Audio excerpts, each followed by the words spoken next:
말씀을 읽으면 지금 바울의 상황은 조금도 좋지 않습니다.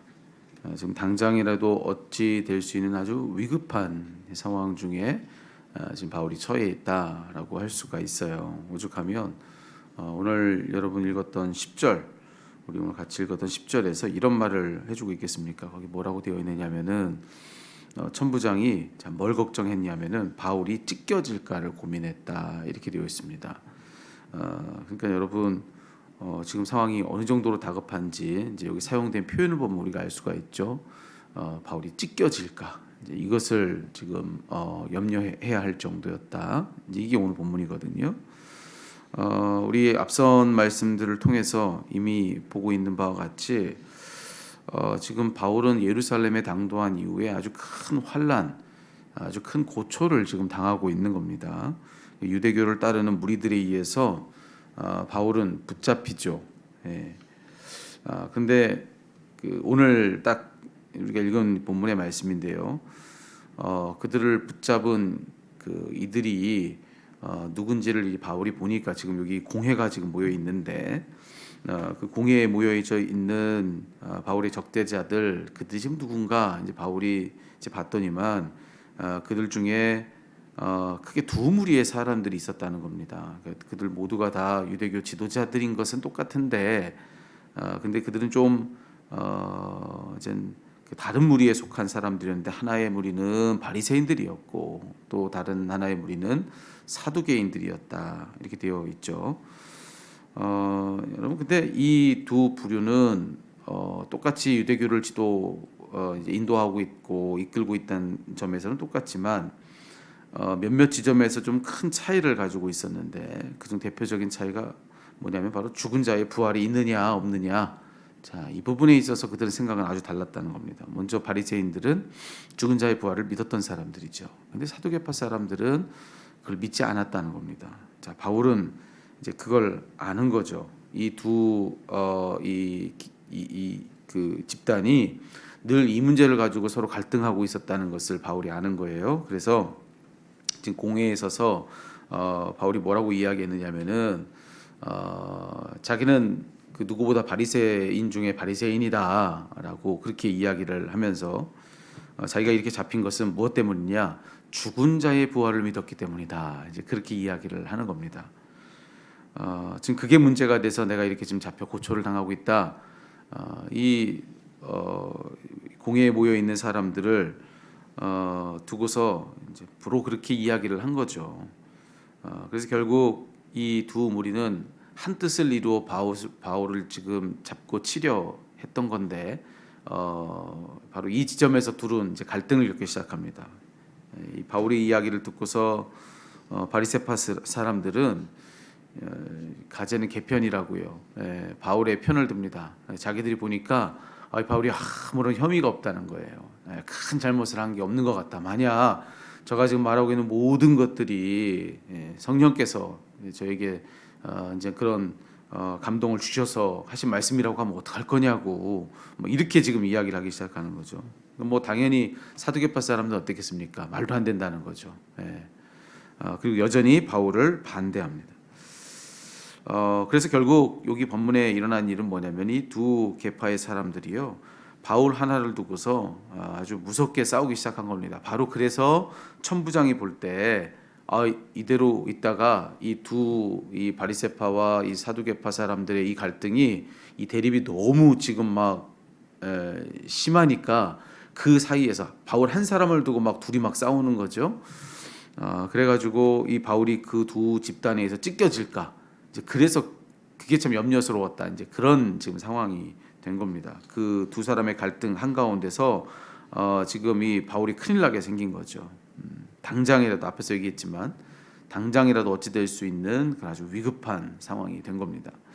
여러분, 오늘 이 말씀, 우리가 읽은 본문의 말씀을 통해서요, 오늘 이 말씀 속 상황 때문에 우리가 아는 게 있는데, 그 뭐냐면은 아무리 오늘 본문의 상황처럼 위험하고 또 어떤 위급한 상황이라 할지라도 하나님이 허락하지 않으시면요, 그 누구도 어쩔 수가 없습니다. 그 누구도 뭐 어떻게 할 수가 없어요. 오늘 말씀해 보니까요, 이 사두개파 사람들과 바리새파 사람들 그들이 지금 이 바울을 두고 막 싸우고 있는 거 아니겠습니까? 그 틈바구니에서 고래 싸움에 새우등 터진다고 지금 바울의 생명은 정말 풍전등화 같은 그런 상황입니다. 이거 큰일 난 그런 상황이죠. 당장 뭐 그의 생명이 어찌 될 수도 있는 그런 상황인데, 여러분 보세요. 지금 상황적으로 보면은 정말 뭐 진짜 당장에 지금야 이거 죽느냐 사느냐 그런 문제가 지금 막 펼쳐졌지만 하나님이 허락하지 않으시니까요, 그 누구도 바울의 생명을 취할 수가 없는 겁니다. 이게 오늘 본문의 상황이에요. 하나님께서 이 위협한 그런 상황 중에 있었던 바울을 두고서 이제 뭐라고 말씀하셨냐면은 11절입니다. 11절에 이렇게 말씀하셨죠. 그날 밤에 주께서 바울 곁에 서서 이르시되 담대하라, 내가 예루살렘에서 나의 일을 증언한 것 같이 로마에서도 증언하여야 하리라 하시니라. 여러분 지금 우리가 며칠 동안 살폈던 이야기인데요, 이런 고초를 당하고 환난을 당하고 그래서 바울은 그 한가운데서 뭘 했느냐, 복음 전했거든요. 자신을 변호하는 이야기들은 다 하나같이 무슨 이야기였느냐, 예수를 증거하는 이야기였습니다. 예수님이 누구신지, 그 예수님이 어떤 일을 하셨는지, 자 그것 증언하는 것이 지금껏 바울이 예루살렘에 와가지고 내내 지금 하고 있는 일이었다는 겁니다. 그는 복음을 전하더라는 겁니다. 근데 하나님 말씀하시는 거예요. 네가 지금 여기 예루살렘에 와서 이렇게 복음을 전했던 것처럼 너는 앞으로 로마에 가서도 똑같이 이와 같이 복음을 전해야 한다라고 하는 그런 말씀을 들려주시는 겁니다. 무슨 얘기냐면 아직 남은 사명이 있다는 거죠. 지금 뭐 당장의 내 인생은 여기서 끝이구나 싶은 그런 상황이 펼쳐졌지만 하나님 알려주시는 거예요. 끝이 아니다. 너에게 아직 남아있는 사명이 있다. 이 남은 사명이 있다는 것은 무슨 뜻이냐면은 이 사명이 다 완수되기 전에는 그 누구도 바울을 어떻게 할 수가 없다는 그런 뜻인 겁니다. 거기 예루살렘에서 유대교 지도자들이 그 어떤 난리를 쳐도 여러분 그들이 어떻게 할 수 없다는 겁니다. 사두개파 사람들은 바울을 죽이려 합니다. 그들이 그런다고 그렇게 됩니까? 그렇지 않아요. 바리새파 사람들은 죄 없다 합니다. 그렇지만 그들이 말한 그대로 당장에 이 바울을 어떻게 해줍니까? 또 그것도 아니에요. 그냥 사람들은 이리저리 자기의 의지와 뜻을 가지고 뭘 어찌 해보려 하고 있지만 사람의 뜻대로 되는 것이 있는가? 없다는 겁니다. 모든 것은 하나님이 뜻하시는 바대로 된다는 거예요. 사람이 이렇게도 해보고 저렇게도 해보려 지금 막 파당을 이루어서 뭐 그렇게 해보고 있지만, 그래서 바울이 어떻게 됐습니까? 아니요, 그래서 된 건 아무것도 없다고요. 하나님이 정한 뜻대로, 하나님이 여러분 지금 이 모든 상황은 여기가 끝이구나 싶은 그런 상황이어도 아니라는 거예요. 하나님은 여기가 너의 끝이 아니라 너에게 아직 남은 사명이 있는데 너는 여기 예루살렘에서뿐만 아니라 로마에까지도 가서 복음 전해야 된다. 여러분 하나님의 그 남은 사명이 다 완수되기 전까지는 그 누구도 바울을 어떻게 할 수가 없습니다. 그는 하나님이 정한 뜻대로 어디까지 갑니까? 여기 예루살렘을 떠나서 로마로까지 가는 겁니다. 하나님이 정하신 대로 모든 일은 되더라는 거예요. 거기 예루살렘에서 무사히 나와서 로마로 그렇게 그의 인생은 흘러가는 것을 우리가 이 말씀을 통해서 보는 겁니다. 그래서 여러분 결론입니다. 우리 오늘 이 말씀이 우리에게 일러주시는 바대로 우리가 확신하시자는 거예요. 그건 뭐냐면은 우리를 결정하는 분이 계시다라고 하는 그 믿음이요. 여러분 이게 오늘 말씀의 상황이 지금 뭐 누구한테 붙들려서 신문을 당하고 내 목숨이 정말로 뭐 이대로 붙어 있느냐 마느냐 뭐 이런 상황인데, 여러분 우리의 상황도 똑같은 이런 상황을 맞을 때가 있지 않습니까? 그 내용은 좀 다를지 모르겠지만 내가 죽느냐 사느냐 정말 이 다급한 상황 속에서 앞날을 두고 두려울 때가 얼마나 많습니까?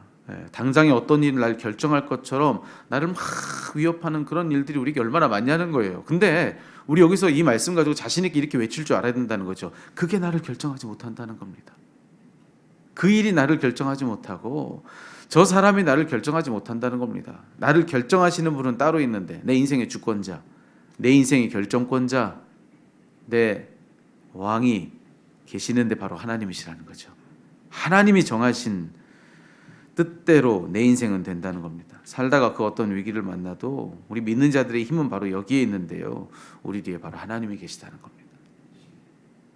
우리 뒤에 바로 하나님이 계시다. 예. 그분이 허락하지 않으시면 그 누구도 나를 어찌할 수 없다. 터럭 하나 건질 수 없다. 이를 믿고 하나님 있는 믿음 안에서 오늘의 모든 도전에 맞서는 것. 여러분 이것이 바로 성도의 삶이라고 하는 것이죠. 여러분 하나님이 허락하지 않으시면 정말 저 하늘의 공중의 새도 땅에 떨어지지 않는다라고 우리 주님 분명히 말씀치 않으셨습니까? 그러면서 하신 말씀 뭡니까? 그런데 너희는 얼마나 귀하냐 그렇게 말씀하시는 거예요. 여러분 하나님의 손 안에 우리가 있습니다. 그분의 결정권, 그분의 주권 아래 우리의 인생이 있습니다. 여러분의 가정도 그렇고 여러분의 사업장이 그렇고 우리의 자녀들이 그렇고 우리 교회가 그렇고 내 인생이 그렇다는 겁니다. 하나님이 결정권자세요. 하나님이 주권자세요. 여러분 지금 내가 뭔가를 결정하는 위치에서 내 뜻과 의지를 가지고 막 열심히 뭔가를 하고 있는 것도 여러분 잘 생각해 보면요. 여러분 정말로 그거 내가 다 주장하고 있는 거 맞습니까? 여러분 그렇게 내 손 안에서 내가 그 일을 하기까지 그 일은 애초에 누가 여러분에게 주신 겁니까? 하나님이 여러분에게 주신 겁니다. 하나님의 주권 안에서 내게 베풀어진 은혜지 내가 지금 내 주권을 가지고 내 뜻대로 내 의지대로 행사하고 있는 그것마저도 그 내가 하는 게 아니라는 겁니다. 대표적인 게 뭡니까? 내 생명이 그렇죠. 내 생명, 내 인생 여러분 내 뜻과 내 주관과 내 의지와 내 힘을 가지고 내가 막 이끌어가고 내가 그렇게 오늘 나의 삶을 살고 있는 것 같지만 여러분 하나님이 호흡을 걷어가시면 내 거는 없는 겁니다. 그냥 으스러지는 것이 우리들의 삶이라는 거예요. 정말 그거 내 거 많이 하는 거예요. 모든 것이 하나님의 주권 안에서 우리는 오늘의 삶을 살고 있다는 겁니다. 그러니 너무 교만하지도 말고 너무 절망하지도 말고 그저 모든 상황 주어진 모든 것들 거기에 하나님의 임재가 있는 것을 믿고 하나님의 뜻과 하나님의 계획이 있는 것을 믿고 하나님의 역사가 있는 것을 믿고 그분의 동행이 있는 것을 믿고 그 모든 상황 속에서 우리는 그저 그분을 바라는 것입니다. 그분의 주권 아래서 모든 것이 끝내 아름다워질 그날을 바라면서 모든 상황 속에 주를 앙망하며 살아가는 것. 여러분 그것이 오늘 우리들이 살아가야 될 삶이라는 거 꼭 기억하시고 오늘 여러분의 삶에 무엇이 여러분을 신음하게 합니까? 여러분 그 신음이 여러분의 기도로 바뀌어질 수 있기를 살아계신 우리 주님의 이름으로 축복합니다. 아멘. 기도하겠습니다.